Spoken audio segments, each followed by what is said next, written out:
سابقہ حدیث کی طرح نہیں ہے کہ رات سونے سے پہلے 10 آیات پڑھ لی، رات سونے سے پہلے 100 آیات پڑھ لی، بلکہ یہ قیام میں کھڑے ہو کے، یعنی نفل کے اندر کھڑے ہو کے ہر رکعت کے اندر قرآن کی آیات پڑھنی ہے۔ اور یہاں پہ یہ میں وضاحت کرنا چاہتا ہوں کہ یہ آیات، کوئی بندہ حافظ قرآن نہیں ہے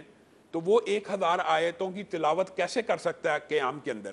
تو وہ قرآن پاک کھول کے پڑھ سکتا ہے، اس میں کسی بھی قسم کی حرج کی بات نہیں ہے۔ حضرت عائشہ کے غلام سے اور اصحاب رسول سے یہ بات ثابت ہے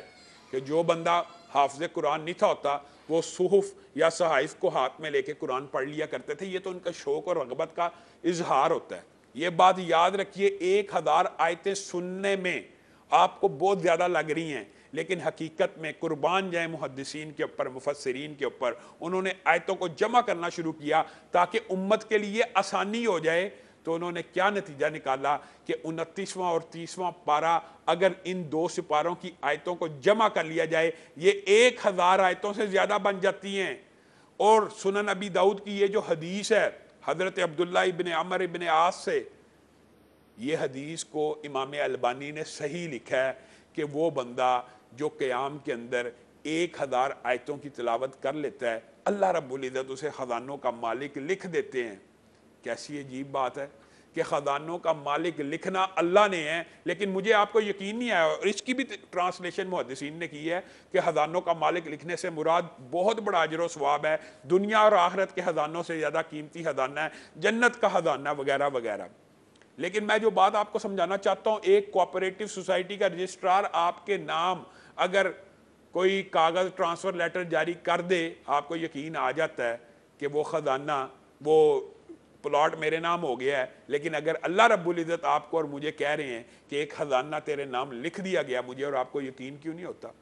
تو گویا ہم نے اپنی زندگی کے اندر یہ عمل بھی کرنا ہے کہ ایک ہفتہ کم از کم، ایک مہینے میں ایک مرتبہ، ایک ہفتے میں ایک مرتبہ ایسا دن ہونا چاہیے کہ ہم رات اللہ رب العزت کی بارگاہ میں کھڑے ہوں،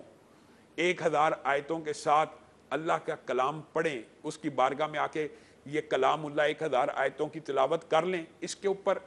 کبھی نہ کبھی تو ایسا عمل کرنا چاہیے تاکہ اللہ رب العزت ہمیں اپنے ان پسندیدہ بندوں میں بھی شامل کر لے۔ اور کہنے کو یہ عمل چھوٹا ہے، ایک ہی دن اگر کر لیا، لیکن خزانے کا مالک انسان لکھا جاتا ہے۔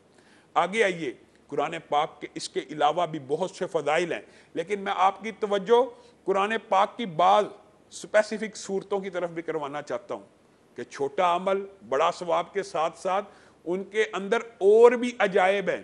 نبی کریم صلی اللہ علیہ وسلم کے اوپر جب سورت فاتحہ نازل ہوئی، آپ نے یہ حدیث سنی ہوگی کہ آسمان کا ایک دروازہ کھلا، اللہ تعالیٰ نے اس کو سورت الصلاۃ بھی کہا، اس کو ام الکتاب بھی کہا، اس کو سورت شفا بھی کہا، سورت رقیہ بھی کہا۔ یہ جو سورت ہے نا، اس کی قدر و منزلت ایسی ہے کہ مفسرین نے لکھا ہے اگر اللہ رب العزت اس کے علاوہ، سورت عصر کے بارے میں بھی اقوال موجود ہیں، اور بھی بعض صورتوں کے بارے میں موجود ہیں، لیکن یہ بات بھی موجود ہے اگر اللہ صرف کلام پاک میں سورت فاتحہ نازل کر دیتا اور کوئی سورت نازل نہ بھی کرتا تو اللہ کا پیغام مکمل تھا اور انسان کی دعا بھی مکمل تھی۔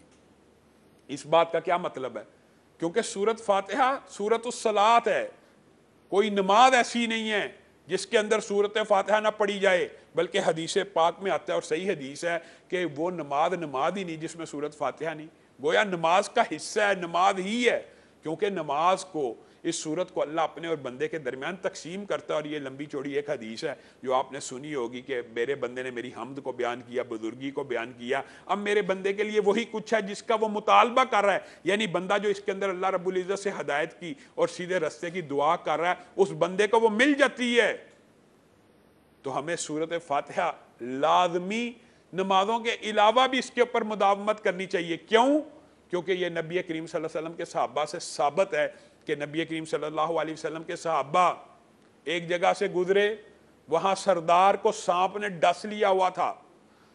اور انہوں نے صحابہ کی خاطر مدارت نہیں کی، اور انہوں نے کہا ہمارے سردار کو سانپ نے کاٹ لیا، آپ اس کا کوئی علاج جانتے ہیں؟ ایک صحابی نے آگے بڑھ کے کہا جی میں جانتا ہوں، اور اس کے دماغ میں یہ خیال آیا اللہ نے پورے قرآن کو شفا کا ہے تو میں اس کے اوپر سورت فاتحہ کا دم کرتا ہوں۔ اس نے سورت فاتحہ کا دم کیا، سانپ کے کاٹے کے اوپر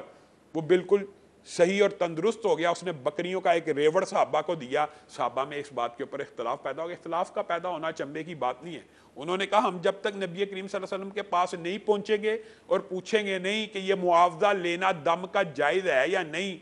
تب تک ہم یہ بکریاں تقسیم نہیں کریں گے۔ جب نبی کریم کے پاس پہنچے، نبی کریم کو سارا واقعہ بتایا، تو نبی کریم صلی اللہ علیہ وسلم نے کہا اس میں میرا حصہ بھی نکال لو، کیونکہ سورت فاتحہ میں نے تم کو سکھائی ہے۔ یعنی نبی کریم صلی اللہ علیہ وسلم سے نے پیار کے ساتھ ان کے ساتھ ازراہ مذاق یہ بات کی، اور یہاں سے یہ بات بھی ثابت ہوتی ہے کہ صحابہ نبی کریم صلی اللہ علیہ وسلم کی حدیث کا کس قدر اہتمام کیا کرتے تھے، اور رزق حلال کی طرف کس قدر وہ اس بارے میں کانشیس تھے، اور انہوں نے اس وقت تک کسی بکری کو آپس میں تقسیم نہیں کیا جب تک انہوں نے نبی کریم صلی اللہ علیہ وسلم سے اس بارے میں پوچھ نہیں لیا۔ سورت فاتحہ کے حوالے سے چند گزارشات کو آپ کے سامنے رکھا ہے۔ اس کے ساتھ ساتھ میں آپ کو یہ بات بھی کہنا چاہتا ہوں کہ یہ نبی کریم صلی اللہ علیہ وسلم کی حدیث آپ نے سنی ہوئی ہے، خیرکم من تعلم القرآن وعلمہ، بہترین شخص وہ ہے جو قرآن پڑھے یا پڑھائے۔ یعنی اس بات کی جو تائید ہے نا وہ دیگر احادیث سے بھی ہوتی ہے، الدنیا ملعونۃ وملعون ما فیہا، دنیا ساری کی ساری لعنت شدہ ہے اور جو کچھ اس میں ہے وہ بھی لعنت شدہ ہے، مگر ذکر اللہ، اللہ کا ذکر، یعنی کلام اللہ، معاذ اللہ، اس طرح کی چیزوں کے اوپر لعنت نہیں ہوتی۔ اور تم میں سے بہترین شخص وہ ہے جو قرآن کو پڑھتا اور پڑھاتا ہے۔ اس حدیث میں، ملعونہ والی حدیث میں بھی ذکر آتا ہے الا عالم او متعلم، عالم اور متعلم کے اوپر بھی لعنت نہیں ہے، ذکر اللہ کے اوپر لعنت بھی نہیں ہے۔ گویا انسان کو ان دو سٹیٹس کے اوپر رہنا چاہیے، یا قرآن پڑھنے والا ہو یا قرآن پڑھانے والا ہو۔ بعض لوگ یہ بھی شکوہ کرتے ہیں ہم سے قرآن پڑھا نہیں جاتا صحیح طرح، اس بارے میں بھی حدیث موجود ہے کہ جو بندہ قرآن پاک کو صحیح طریقے سے پڑھتا ہے وہ تو بزرگ فرشتوں کا ہم نشین ہو جاتا ہے، یعنی مکرم ملائکہ کے ساتھ ہوتا ہے۔ لیکن جو اڑ کے پڑھتا ہے، نبی کریم صلی اللہ علیہ وسلم نے اس کی حوصلہ افزائی کیسے کی ہے، اس کو اللہ تعالیٰ دوہرا اجر دیتا ہے۔ اس لیے یہ جو قرآن پاک کی تحفیظ کے ادارے ہوتے ہیں نا، اور یہ ان کے بارے میں نبی کریم صلی اللہ علیہ وسلم نے صحیح حدیث میں کہا ہے، جو بندہ دین کے لیے گھر سے، جو طالب علم نکل پڑتا ہے نا، مثلا کوئی بچہ ہے قرآن حفظ کرنے کے لیے گھر سے نکل پڑا، فرشتے اس کے پاؤں کے نیچے پر بچھاتے ہیں، مچھلیاں سمندروں کے اندر اس کے لیے دعا کرتی ہیں، چونٹیاں اس کے لیے دعا کرتی ہیں اپنی بلوں کے اندر۔ تو میرے بھائیوں، یہ بات بڑی عام فہم ہے کہ ہمیں قرآن پاک کی جہاں مختلف صورتوں کے فضائل اور مناقب کو سمجھنا ہے اور چھوٹے چھوٹے اعمال اور بڑے بڑے ثواب کو اخذ کرنا ہے، وہاں پہ ہمیں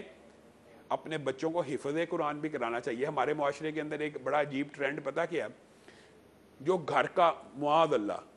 یہ بات بھی غور و فکر والی ہے، جو گھر کا سب سے کمزور بچہ ہوتا ہے نا، یعنی جو سکول میں نہیں چل رہا، جو کسی کام میں نہیں چل رہا، ماں باپ کہتے ہیں اس کو حفظ کروا لیا جائے، لیکن آپ دیکھیں حفظ قرآن کی برکت پھر کیسی ہوتی ہے۔ وہ جو کند ذہن بچہ ہوتا ہے وہ بھی مکمل حافظ قرآن بن کے نکلتا ہے اور سب سے آگے نکل جاتا ہے ذہن کے اندر بھی، اور اس کے اندر ایک گلو اور اس کے دماغ میں ایک روشنی پیدا ہوتی ہے کہ کمزور اپنی طرف سے بچہ داخل کرایا لیکن وہ حفظ کرتا ہے، لیکن اس کا اجر و ثواب کیا ہے یہ بھی سن لیجئے۔ کوئی والدین اپنے بچوں کو اگر حفظ کرواتے ہیں نا، احادیث کے اندر یہ بات موجود ہے، کل قیامت کے دن اس کے والدین کو ایسا تاج پہنایا جائے گا جس کی روشنی کے سامنے سورج کی روشنی ماند پڑ جائے گی اس بچے کے والدین کو۔ اب یہ بتائیے کتنا چھوٹا عمل ہے،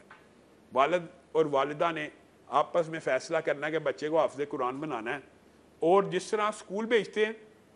اسی طرح آپ کسی دینی ادارے میں بھیج کے اس کو حافظ بنا لیں، کل قیامت کے دن آپ کے لیے یہ اجر و ثواب ہے کہ آپ کو یہ تاج پہنایا جائے گا۔ اور بچے کے لیے کیا ہے؟ صحیح حدیث کے الفاظ آتے ہیں، بچے کو تو اللہ تعالیٰ، یا جو حافظ قرآن ہوگا اس کو تو اللہ تعالیٰ کہے گا، جس کا اردو مفہوم یہ ہے کہ پڑھتا جا اور چڑھتا جا، یعنی پڑھتا جا اور تیری منزلیں بڑھتی چلی جائیں گی۔ سورت فاتحہ سے شروع ہو، بقرہ پڑھ، آل عمران، پڑھتا جا سورت ناس پہ پہنچ، تیری آخری منزل وہاں پہ ہوگی جہاں پہ تیرا قرآن پاک ختم ہوگا، جتنا قرآن تجھے یاد ہے۔ یعنی ہر حرف، ہر آیت کے ساتھ وہ جنت کی منزلیں طے کرتا چلا جائے گا۔ یہ حافظ قرآن کی فضیلت ہے، اور ہم نے اس حوالے سے ہمارے اندر یہ اگر شعور پیدا ہو جائے کہ ہم نے اپنے بچوں کو حافظ قرآن بنانا ہے، اپنے بچوں کو دینی تعلیم دینی ہے، تو آپ بہت سے باتوں کے اندر آپ کو اگر گل ہے کہ یہ ایک ادارہ یا پاپائیت کا طرز عمل ہے مولویت کا، تو آپ خود بخود اپنے بچوں کو اگر اس فیلڈ میں لائیں گے تو آپ خود چھٹکارا پا سکتے ہیں. آپ اپنے نظریات کو درست کریں، یہ اللہ رب العزت کا کلام ہے، اس کو اخذ کریں. آگے چلتے ہیں. قرآن پاک کی جو دوسری صورت ہے سورت بقرہ، اس کے بارے میں بہت سے لوگ ہمارے سے یہ سوال کرتے ہیں، جادو کا شکار ہو گئے ہیں، جنات کا شکار ہو گئے ہیں. سورت فاتحہ کے اندر بھی تقریباً ہر بیماری کی شفا، یہ اعتقاد اور توکل کی بات ہوتی ہے. انسان پورے قرآن کے اندر کسی بھی آیت کے ذریعے شفا حاصل کر سکتا ہے، یہ بات یاد رکھیے. لیکن یہ اعتقاد، توکل اور اس کے الفاظ اور معانی کے فرق کے حوالے سے بھی یہ ضرور ہوتا ہے کچھ نہ کچھ آیتیں کسی خاص بیماری کے لیے مجربات، مشاہدات ہوتے ہیں. سورت فاتحہ روحانی اور جسمانی علاج کے لیے بہت اہم ہے، لیکن سورت بقرہ ایک حوالے سے میں ضرور کہنا چاہتا ہوں، اور یہ بات نبی کریم صلی اللہ علیہ وسلم نے ارشاد فرمائی ہے کہ سورت بقرہ کو پڑھنا چاہیے، یہ گھروں میں برکت لاتی ہے، اور اس کو چھوڑنا حسرت اور ندامت لے کے آتی ہے. اور سب سے اہم بات جو آپ کے سامنے رکھنا چاہتا ہوں، لوگ کہتے ہیں جادو ہو گئے، جنات آ گئے، تویزات ہو گئے، بندش کر دی گئی، ایک دوسرے کے اوپر جناب یہ ہو گیا، نظر لگ گئی. نبی کریم صلی اللہ علیہ وسلم نے کہا جس گھر کے اندر 40 دن سورت بقرہ پڑھی جائے، 40 دن آپ کو یہ بہت بڑی بات لگے گی، لیکن اس کو آسان کس نے بنانا ہے؟ آپ اگر خود نہیں پڑھ سکتے، آپ ریکارڈر سے چلا لیں. 40 دن جس گھر کے اندر سورت بقرہ پڑھی جاتی ہے، صحیح حدیث کے الفاظ ہیں، اس گھر میں شیاطین اور جنات داخل نہیں ہو سکتے. اور اسی سورت بقرہ کی آخری 2 آیات ہے، درمیان میں ایک آیت الکرسی بھی ہے، اس کی فضائل اور مناقب کے حوالے سے ہم اپنی چند گزارشات کو آپ کے سامنے رکھیں گے. سورت بقرہ کی آخری 2 آیات ہیں جو اللہ رب العزت نے نازل کی،